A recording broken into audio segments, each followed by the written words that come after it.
He wasn't just streaming, he was shaping a subculture. Mar3LG didn't rise by accident, he rose by conviction. Every second he was live, he was building a world where honesty, humor, and a little chaos reigned. But the question nobody asked until it was too late: what happens to the person when the performance never ends? At first, Marlon played the game like a natural. Gaming clips, unfiltered takes, off-the-cuff jokes, he embodied the internet's golden trifecta: raw, real, and ridiculously watchable. Followers multiplied, reposts flew, reaction channels couldn't keep up. What set Mar3LG apart wasn't just skill, it was presence. You couldn't scroll past him, even if you tried. That kind of magnetic energy? It's a gift and a curse, because once you're on all the time, it becomes harder to know when to turn it off. In the beginning, Marlon and Mar3LG were one and the same, but the bigger the brand grew, the harder it became to maintain that unity. Fans expected constant output, more jokes, more hot takes, more everything, and if he didn't deliver, someone else would. This wasn't just hustle culture, it was survival culture. And Marlon, despite the confidence, the speed, the sharpness, he started showing signs of fatigue. Not publicly, not dramatically, just little things. A slightly more tired voice, a joke that didn't land the way it used to, a stream cut a bit short. Nothing alarming until you start connecting the dots. Behind every viral clip is a person negotiating with burnout. Behind every troll is the weight of 10,000 others waiting to tear you apart. Mar3LG had mastered momentum, but no one can sprint forever. And when you build an audience by being brutally honest, they notice everything. They feel shifts in energy.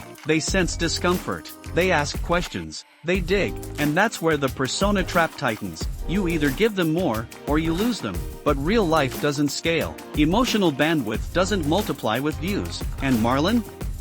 He started facing the cost. The algorithm doesn't care about mental health. It rewards frequency, not well-being. So when Mar3LG started slowing down, the machine didn't blink. But fans did. Where's Marlon? Is he okay? Has he changed? The truth is, change was inevitable. Nobody can play the same role forever, not without consequence. And Marlon, in his own way, began to reckon with that, quietly, without spectacle. He pulled back, not entirely, but intentionally. Less noise, fewer distractions, more real life. Gym sessions without a camera, conversations that didn't end in clips. Time to feel things instead of just reacting to them. This isn't a downfall story. This is a recalibration, and it's more common than most fans realize. You see, the internet is built on feedback loops. Say something wild, get applause. Repeat, but that loop can trap you. Soon, you're not saying what you think. You're saying what will hit, what will trend, what will win, and slowly, your voice stops sounding like your own. Marlon started noticing that. The feedback loop, the drift, the weight of entertaining millions while managing personal evolution. He wasn't crashing, he was learning. And learning, in this space, often looks like disappearing. The headlines won't catch it, the algorithm won't promote it. But real fans? They'll know. They'll see the difference in tone, in posture, in what Mar3LG chooses not to say. That restraint? That's growth. That's maturity. That's someone building longevity, not just legacy. Mar3LG isn't done, not by a long shot, but the version of him that conquered the internet?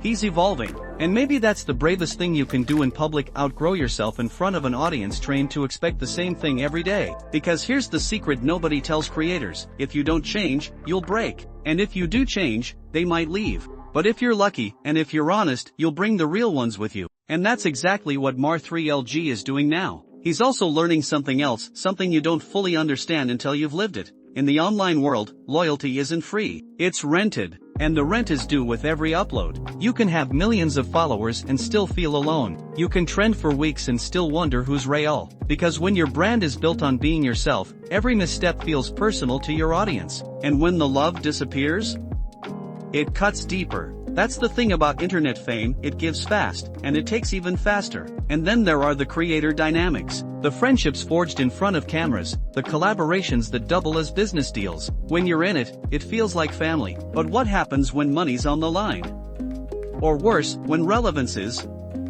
Marlon has been around long enough to see it firsthand, to feel the shift in someone's energy when the views stop coming, to notice who reaches out when things are good and who vanishes when the spotlight dims. Some of the biggest shifts in his content haven't been because of strategy but because of heartbreak, real-world disillusionment, losing trust in people he once called brothers, watching fans turn because of rumors, seeing how fast the tide changes. And yet, he never ranted, never named names. He just kept it moving. That silence?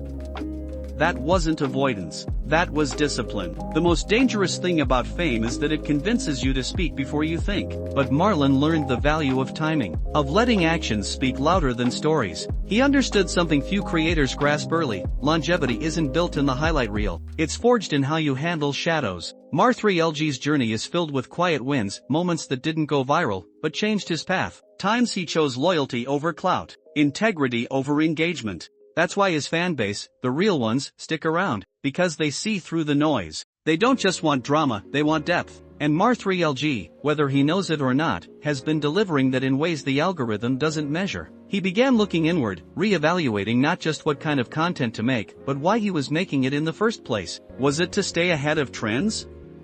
Or was it to reconnect with what made this fun in the first place?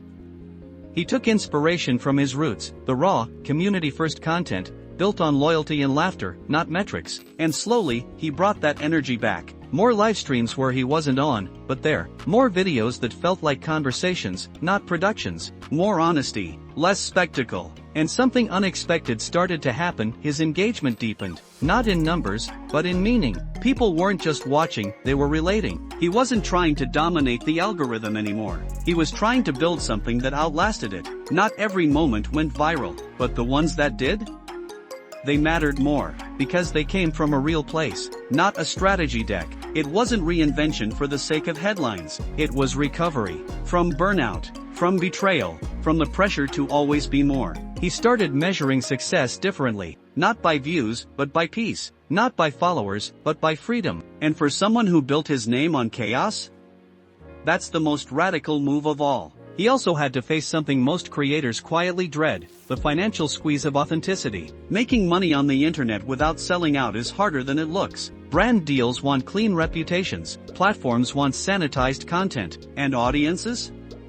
They want it all free, constant, and genuine. Marlon began navigating this minefield with care. Some offers he turned down, others he reshaped. He prioritized long-term trust over short-term gain. That's why when he does partner up, it matters, because people know it's not just a cash grab. Offline, he started reinforcing boundaries. He separated the workspace from the living space. Time off the grid wasn't a luxury, it became a necessity. And in a rare move for someone in his position, he began advising smaller creators to do the same, to choose stability over speed, to value their mental health as much as their upload schedule. This unexpected shift, this quiet mentorship, became one of his most underrated impacts. Not just what he said, but how he lived it. The new generation of streamers watching him learned early: it's okay to pause, it's okay to breathe. Mar3LG's influence started seeping into how creators thought about the game. Less about domination, more about intention. Less about aesthetics, more about energy. He wasn't just escaping the persona trap.